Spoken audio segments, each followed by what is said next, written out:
Oke, assalamualaikum warahmatullahi wabarakatuh, teman-teman sekalian. Hari ini kita masuk di pertemuan kelima terkait summary of your knowledge. Nah, materi ini dimasukkan agar teman-teman mereview ulang lagi 4 materi yang sudah dipelajari sebelumnya. Saya cuma agak khawatir kalau teman-teman lupa ya materi yang sudah disampaikan sebelumnya. Jadi harapannya pertemuan ini semakin memperkuat pemahaman teman-teman untuk materi-materi yang sudah disampaikan. Nah, materi yang sudah disampaikan sebelumnya itu membahas tentang human model of the world, meta model, meta program, dan juga sub modality.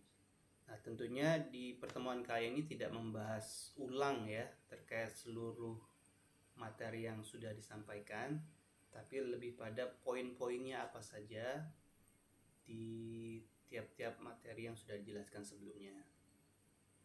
Dan harapannya, kenapa kok materi yang disampaikan? Harapannya nanti bisa teman-teman aplikasikan di dalam dunia pekerjaan teman-teman. Nggak mesti menunggu teman-teman bekerja dulu baru bisa diaplikasikan, tapi pengetahuan ini juga bisa teman-teman gunakan saat berkomunikasi atau bersosialisasi dengan banyak orang. Nah, di awal-awal kita sudah membahas terkait human model of the world, bagaimana manusia beroperasi ya. Kenapa kok dia punya emosi seperti ini, kenapa dia kok merespon seperti ini. Setelah mengetahui alur proses yang terjadi pada seseorang atau manusia, kita bisa jadi banyak pemakluman. Katakanlah kenapa kok seseorang itu mudah sekali untuk berkata-kata, responnya keluar bahasa kebun binatang. Nah, kita bisa menduga bahwa di internal representasi seseorang itu di masa lalunya, atau kita kemarin bahas dengan sebutan frame of mind, bisa jadi ada pengalaman-pengalaman di masa lalu yang kata-kata itu memang sering dia dengarkan, atau memang lingkungannya seperti itu, sehingga kita bisa menduga bahwa ya itu pola kebiasaan yang terjadi di lingkungannya orang tersebut. Kita tidak bisa menjustis bahwa ini orang ini kurang baik atau tidak baik, karena dalam persepsinya dia merasa hal itu biasa saja dan lumrah saja. Tapi kalau kita menilainya secara etik umum, bisa jadi dia agak kurang etis dari yang diharapkan. Nah, jadi teman-teman, di human model of the world ini, satu poin yang bisa kita tangkap adalah kita memahami bagaimana kita ataupun seseorang merespon sebuah kejadian. Apakah kita mau merespon sebuah kejadian itu sebagai sebuah perasaan sedih, atau itu sebagai sebuah keberkahan, itu tergantung dari frame of mind yang kita miliki. Sehingga yang perlu dilakukan supaya respon-respon yang kita berikan jauh lebih produktif adalah kita memperbaiki apa yang ada di internal representasi kita. Jadi di bagian sini kemarin caranya yang bisa dilakukan ya tentu saja belajar, membaca banyak buku, mendapatkan informasi, melihat sosial media yang memang tujuannya mengembangkan atau menambah informasi, menambah wawasan kita sehingga bisa merespon hal-hal di luar sana jauh lebih baik. Nah, ini satu poin terkait human model of the world. Poin lainnya, kenapa kok kita atau seseorang itu mudah dalam menangkap sebuah informasi atau kesulitan dalam menangkap sebuah informasi? Bisa jadi itu terkait dengan 3 poin ya yang sudah kita pelajari, bisa terkait meta model, meta program, ataupun submodality. Misalnya kalau kita bahas terkait submodality. Kalau submodality kan, kalau teman-teman ingat, itu membahas terkait panca indera kita ya. Kalau seseorang visual, belajar itu jauh lebih mudah, jelas dengan gambar. Auditori jauh lebih cepat menangkapnya dengan suara. Kinestetik jauh lebih banyak dengan praktek begitu ya, atau dengan feel, perasaan. Nah seperti itu. Jadi apakah misalnya saya nih sebagai seorang pengajar itu menyampaikan materinya sudah memfasilitasi semua aspek submodality mahasiswa, misalnya gambar gitu ya. Nah kalau misalnya saya membuat materi itu tidak ada gambar sama sekali, orang-orang visual tentu akan merasakan kesulitan dalam memahami konteks materi yang disampaikan. Dan juga kalau misalnya orang-orang auditori, jika saya menjelaskannya hanya sedikit-sedikit saja tanpa ada penjelasan lebih detail, lebih lanjut, hanya menggunakan gambar-gambar saja, tentu mereka juga akan merasakan kesulitan. Dan juga orang yang kinestetik ya, kalau orang yang kinestetik gitu, kalau tidak ada praktek misalnya, ini penerapannya seperti apa, itu tentu akan kesulitan. Nah jadi sebisa mungkin sebagai seorang pengajar, public speaker, itu menerapkan prinsip-prinsip yang ada di submodality. Kemudian ada juga hubungannya dengan metamodel, terkait bagaimana, kenapa kita susah atau mudah menangkap informasi. Metamodel kan kita belajar kemarin terkait generalisasi, deletion, dan distorsi ya.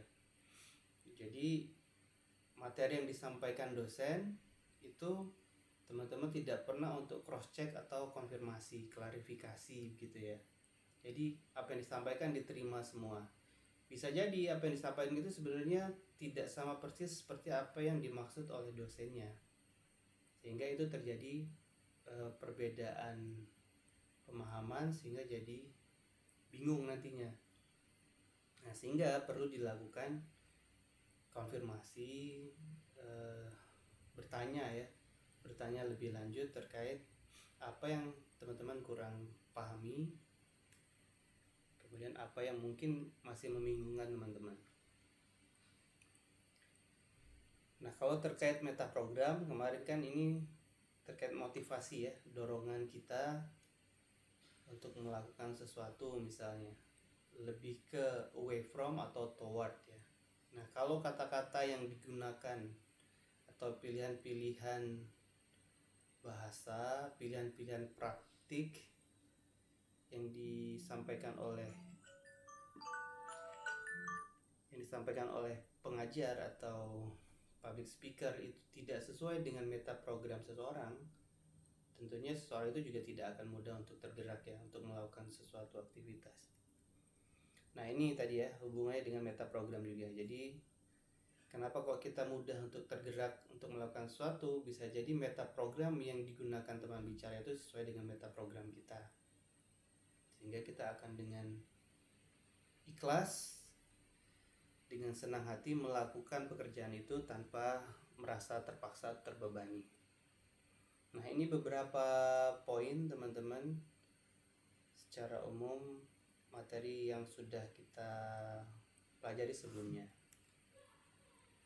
Nah ini nanti bisa teman-teman gunakan penerapannya ketika berbicara dengan pimpinan. Kalau ada pimpinan yang tipikalnya dia butuh penjelasan detail, maka teman-teman harus mendetailkan. Kalau ini terkait dengan metaprogram ya. Jadi jangan kasih global. Misalnya bayangan besarnya seperti ini Pak, padahal dia butuhnya yang detail. Bisa jadi hal itu justru malah membingungkan pimpinan, dan efek sampingnya mungkin bisa jadi aja ketidaksenangan, kemudian penilaian yang salah dari pimpinan terhadap kita, dianggap kita tidak kompeten, padahal memang metaprogramnya berbeda. Dosen juga begitu nanti. Jadi yang perlu teman-teman pelajari adalah mendeteksi dulu teman bicara kita ini tipikalnya apa nih, submodality-nya, visual kah, auditory kah, kemudian metaprogramnya apa. Kalau udah tahu metaprogramnya apa, nah sehingga kita bisa pilih kata-kata atau action-action yang sesuai dengan tipikal metaprogram seseorang. Nah, misalnya ada contoh paragraf seperti ini. Saat aku berdiri di depan kelas untuk presentasi, aku merasa gugup. Aku melihat semua teman-teman memperhatikan. Aku mencoba berbicara sejelas mungkin agar mereka mengerti.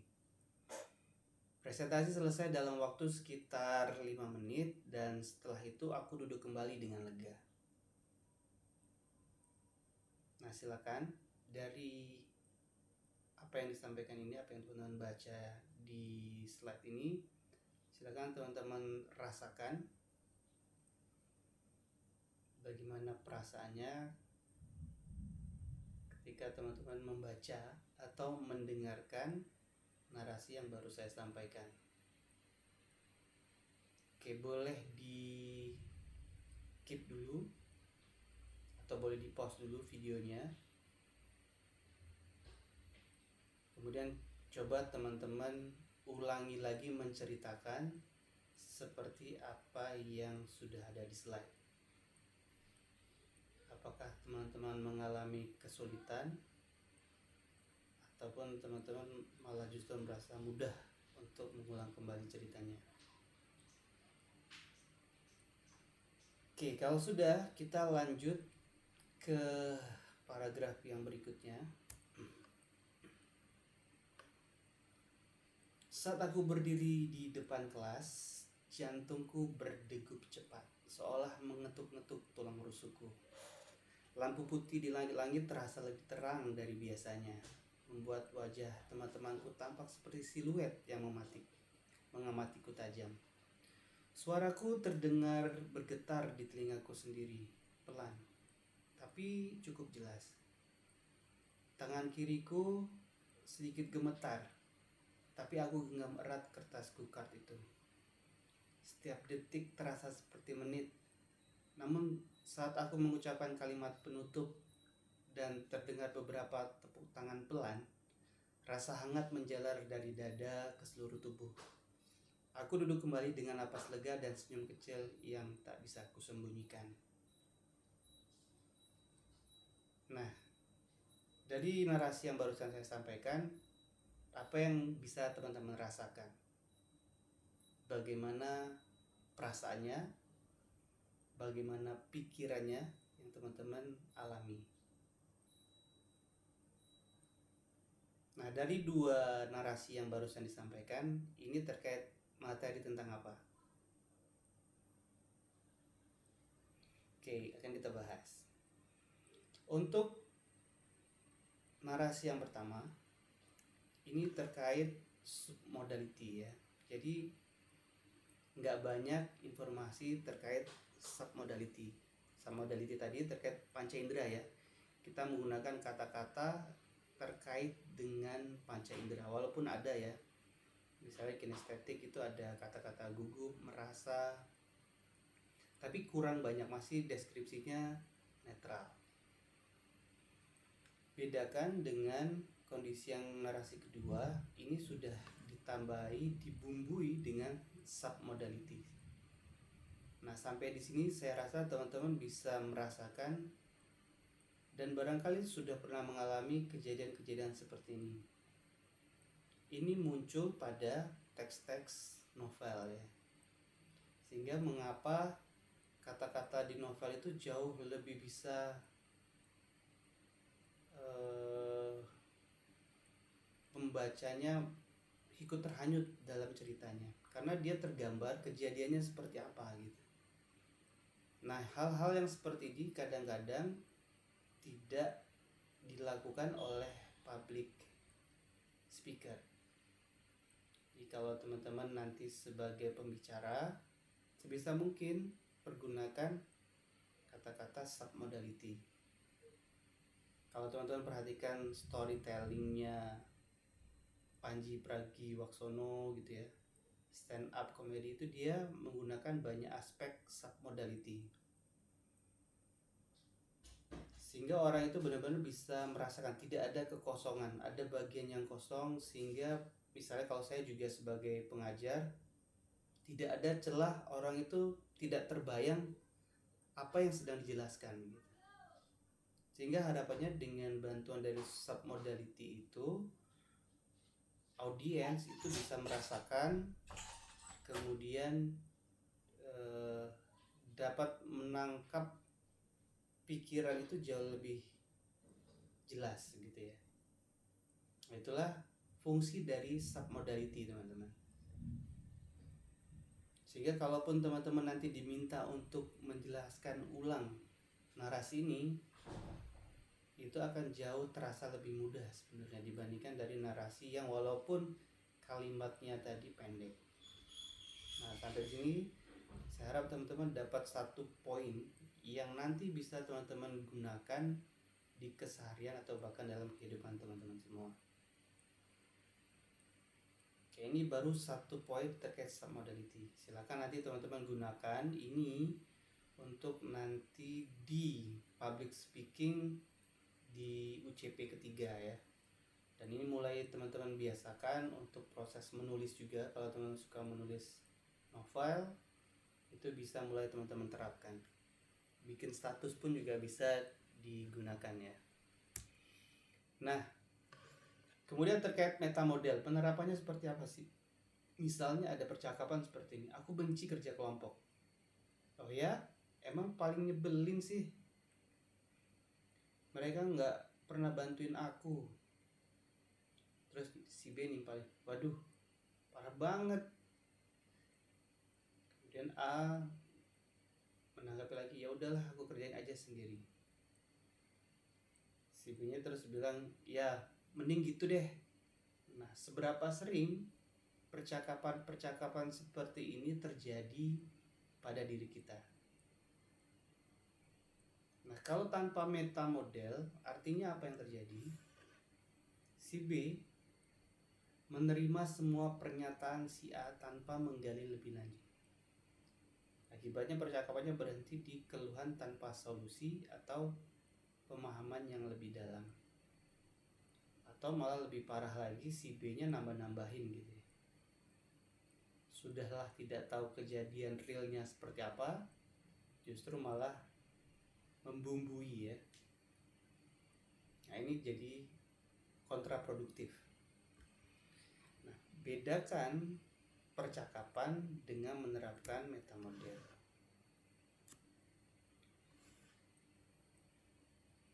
Aku benci kerja kelompok, salah si A curhat gitu ya. Benci ya. Ini orang yang sudah belajar metamodel harusnya menerapkan seperti ini.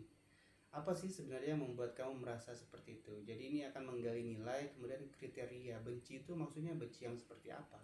Levelnya seperti apa gitu. Soalnya mereka nggak pernah bantuin aku. Siapa sih mereka ini sebenarnya? Nah, kita kan nggak tahu ya sebagai pendengar mereka ini siapa lah. Sehingga perlu dikonfirmasi ini sebenarnya siapa. Nah, kemudian si A bilang ya si Andi sama Tia. B sebagai orang yang ahli dalam metamodel menanyakan ulang, apa yang kamu maksud dengan nggak bantuin? Emang mereka ngapain atau nggak ngapain tepatnya? Ini fungsinya untuk menggali proses ya. Nah, sehingga si A menjawab, mereka cuman nunggu laporan jadi terus tinggal tanda tangan doang. Itu tambahnya, doang nggak ada sih. Nah, kemudian si B respon, wah itu bisa bikin frustasi ya. Kamu pernah ngomong langsung ke mereka soal ini. Nah, ini mengalihkan ke solusi. Sehingga percakapan itu harusnya percakapan yang mengandung solusi ya. Atau tindakan yang mengarah ke solusi. Kemudian si A menimpali, belum sih, aku bingung ngomongnya gimana. Nah, sebagai orang yang produktif, si Benny akan menyampaikan mau kita cari bareng cara ngomong yang pas. Nah, jadi percakapannya jauh lebih solutif ya. Nah, ini penerapan dari meta model, teman-teman. Tadi kita sudah sudah membahas terkait submodality, penerapannya seperti apa. Kemudian kalau meta model penerapannya seperti apa. Nah, harapannya sampai sini teman-teman sudah bisa menangkap esensi dari materi yang sudah kita bahas sebelumnya ya. Dan mulai teman-teman bisa benar-benar terapkan dalam kehidupan sehari-hari. Nah, ini untuk meta model ya. Jadi membantu mendengarkan lebih dalam, bukan hanya di permukaan aja, menghindari asumsi-asumsi ya, atau dari asumsi dan kesalahpahaman, mendorong untuk refleksi diri juga, dan lebih ke usaha membuka jalan ke solusi. Nah, nanti penerapannya bisa ke konseling, coaching, mentoring, atau ya pertemanan yang sportif. Nah, nanti jadi teman-teman siap-siap untuk UCP 3 public speaking, mulai untuk bikin materinya. Bentuknya bisa sharing, mengajar, ceramah dan sebagainya. Kemudian penerapannya juga bisa pada menulis ya tadi. Kalau teman-teman kita sudah bahas tadi terkait submodality, saya harap teman-teman udah bisa menangkap poinnya. Tapi ini nanti ya, public speaking kita akan lakukan di pertemuan akhir ya, 15-16. Tapi teman-teman bisa mulai siapkan dari sekarang. Nah, berikutnya teman-teman terkait dengan submodality, untuk membiasakan teman-teman, silakan nanti teman-teman boleh gali informasi terkait kata-kata terkait dengan visual, auditory, kinestetik, olfaktori, gustatory, dan audio digital itu ada kata-kata apa saja, sehingga teman-teman bisa mengcombine nanti dari masing-masing kategori ini untuk dibuat dalam public speaking nantinya ya. Nah, untuk minggu depan teman-teman ada tugas untuk membuat sebuah cerita atau pengalaman menarik waktu kemarin teman-teman merayakan Idul Fitri 1446 Hijriah ya. Nanti silakan minimal sajikan dalam 400 kata. Filenya formatnya doc ya. Kemudian pastikan nama dan subjek emailnya seperti ini. Jadi jangan sampai nggak ada subjek emailnya ya, karena nanti kesulitan untuk mencari tugasnya. Oke, sampai di sini teman-teman untuk pertemuan kelima. Nah, minggu depan itu teman-teman hanya mengumpulkan tugas ini saja. Karena minggu depan itu sudah UCP, oke, tapi waktunya masih dirasa kurang ya, saya rasa kurang. Teman-teman untuk UCP pengerjaannya berarti 2 minggu dari sekarang, batas pengumpulan akhirnya ya.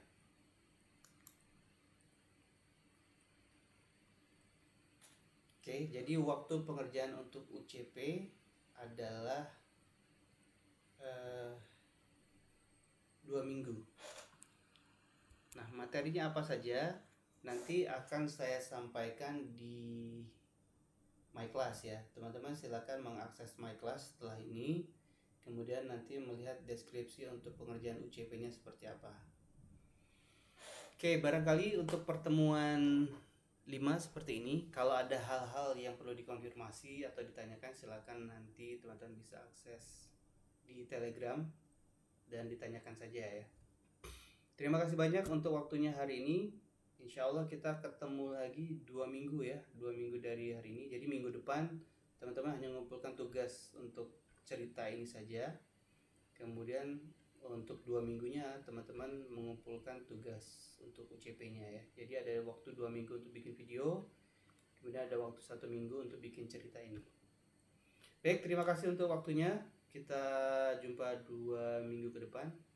Saya akhiri. Assalamualaikum warahmatullahi wabarakatuh.